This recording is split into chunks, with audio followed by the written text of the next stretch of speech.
Es una historia cruel y trágica, una historia de injusticia, desesperación y horror, que sucedió en el siglo XVII. Es el escalofriante relato de un fantasma singular. La mujer sin cabeza.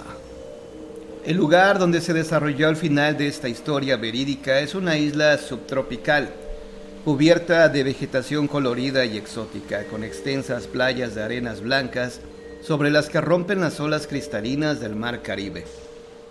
Para muchos, esa isla sería un paraíso, pero para una joven y desafiante doncella que hace muchos años miraba el océano desde el quicio de una choza miserable, no era sino el infierno mismo, y al paso del tiempo había perdido la noción del tiempo que llevaba en aquel lugar. ¿Cuántos días? ¿Cuántas noches? ¿Eran 30? ¿35? ¿Menos o más? Cierto día había huido de la cabañita sobre la playa, buscando esconderse en el interior de la isla, pero hombres mal encarados y de manos rudas la habían perseguido, atrapado y llevado a rastras de vuelta a su prisión. Si fuera por ellos, le hubieran propinado una paliza ejemplar, y quizá habrían abusado de ella. Pero José Gaspar, quien la había secuestrado, había dado órdenes estrictas de que no echaran a perder su belleza. Por ello, sí la maltrataban, pero no le pegaban ni atentaban contra su virginidad, porque ello hubiera equivalido a una sentencia de muerte. La doncella era propiedad de Gaspar. Los trágicos sucesos comenzaron en el puerto cubano de La Habana, donde cierto día Josefa andaba de compras cerca de los muelles y fue vista por Gaspar, uno de los más temidos piratas de la época. Ella era joven, hermosa, a la vez inocente y sensual, y para Gaspar resultó irresistible.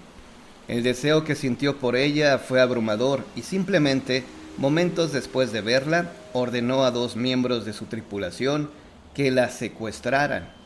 Esa misma noche el barco de Gaspar zarpó con proa a Florida, con Josefa encerrada en una de las cabinas que había bajo cubierta. Ahí permaneció la doncella, sola y aterrada, hasta que los piratas llegaron a la isla de las cautivas. La solitaria isla era muy frecuentada por piratas. Ahí intercambiaban botines, guardaban esclavos y prisioneros por los que pedían rescate, y también recluían a sus mujeres preferidas. Gaspar supuso que Josefa se ablandaría durante los días que pasó encerrada en alta mar, y que sin gran resistencia aceptaría ser su amante, como lo habían hecho muchas otras mujeres. Pero al desembarcar, Josefa se mostró tan desafiante y rebelde como cuando se había debatido fieramente al ser secuestrada en La Habana. En cuanto Gaspar se acercaba a ella, comenzaba a maldecirlo, siendo que tenía otras preocupaciones y otras mujeres a las que ya había doblegado a su voluntad. Gaspar se rió de la beligerancia de Josefa y finalmente la mandó a otra isla, deshabitada, con una pequeña escolta para que la joven reconsiderara su posición. El sanguinario ladrón de los mares le presentó 2 opciones: o se entregaba libremente a Gaspar, o él se la dejaría a su tripulación de asesinos y borrachos. Pero a lo largo de sus interminables horas de cautiverio, la joven no lograba decidirse. La decisión lógica era que sería preferible ser víctima de los peores instintos de una sola bestia que de los 100 monstruos, pero a fin de cuentas Josefa tampoco lograba concebir la intimidad con aquel arrogante capitán pirata. Josefa pasaba horas rezando, pidiendo al cielo ser rescatada.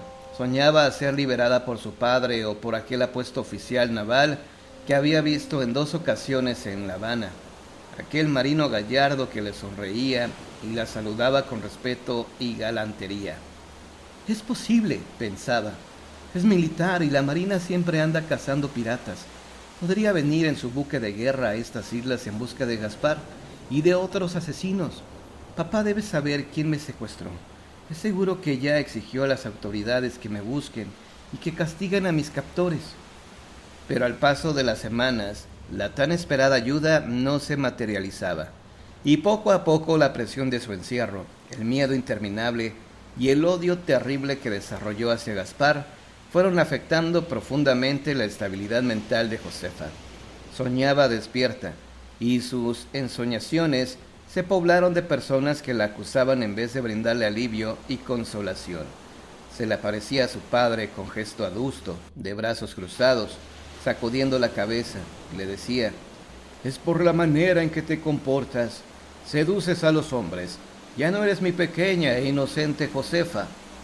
De pronto veía a su madre en un rincón de la miserable choza, sentada en su mecedora de siempre, con la cabeza inclinada sobre sus labores de costura, y la autora de sus días le decía, entre sollozos: «Dios te castiga, hija.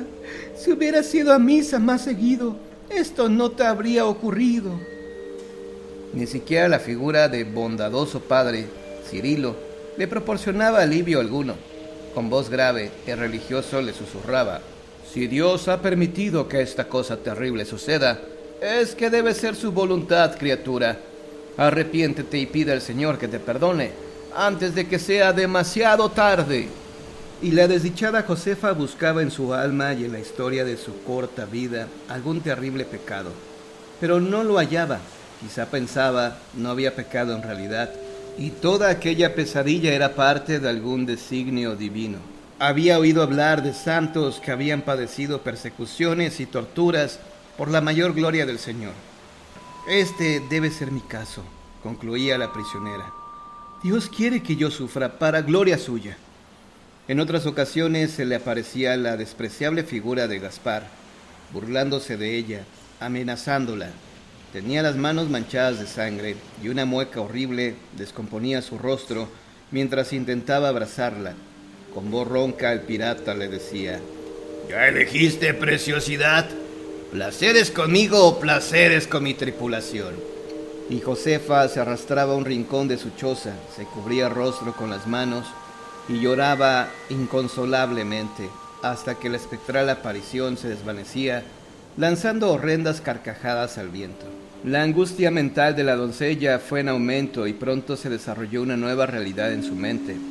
Gaspar era un ser demoníaco, era el epítome del mal, y Dios la había escogido a ella para destruirlo. «Por eso estoy aquí», pensaba, «para matarlo, para mayor gloria del Señor». Y en su mente confundida y delicada, Josefa comenzó a buscar una manera de cumplir su misión justiciera. Aunque los rufiones que la custodiaban tenían armas en abundancia y las mujeres que los atendían tenían cuchillos para prepararle sus alimentos, todos se cuidaban mucho en presencia de la joven y jamás se presentaba la oportunidad de que Josefa se hiciera de un arma. Lo único que tenía en su choza era un plato y una cuchara de madera. Entonces la joven pensó en afilar el mango de la cuchara y convertirlo en una rústica daga.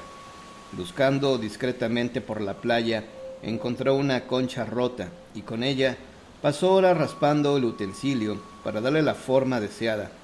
Pero la madera era demasiado suave y cuando al fin quiso probar la punta, se rompió al presionarla contra el piso de tierra de la cabaña.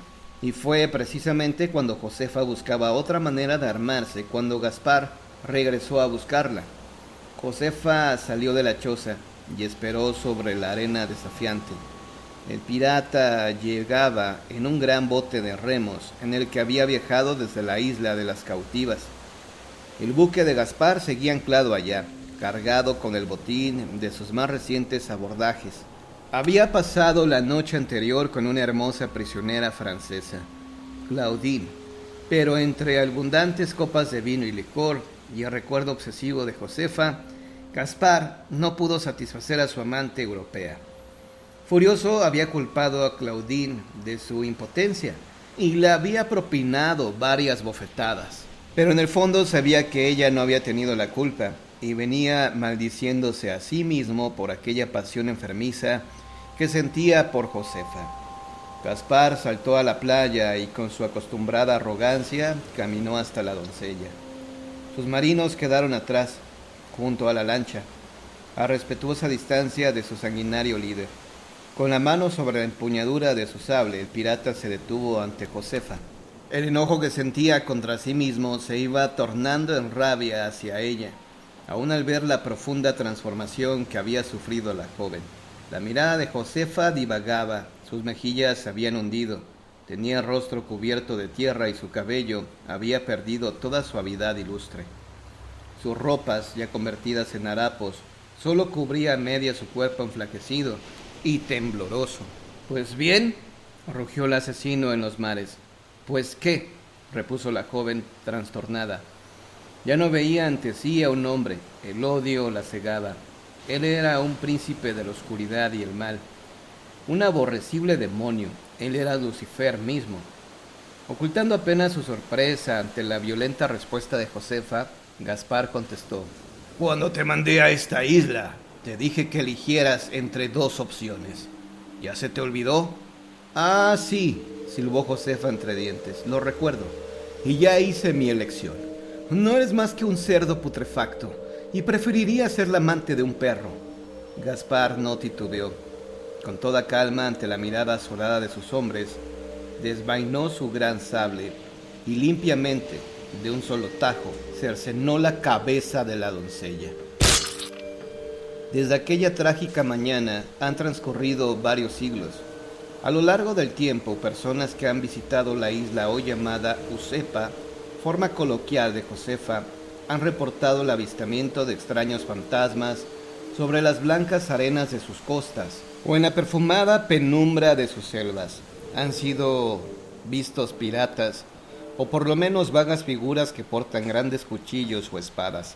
También se han observado aborígenes desnudos, probablemente indios calusas, los habitantes originales de esa región del Caribe que poblaban aquellas islas antes de la llegada de los colonizadores europeos desde unos 3500 años antes de Cristo. Pero de toda esa pléyade de fantasmas tropicales, ninguno ha resultado tan inquietante como un espectro avistado cerca de una pequeña bahía que alguna vez fue usada por barcos piratas, la figura de melancólico porte de una mujer sin cabeza.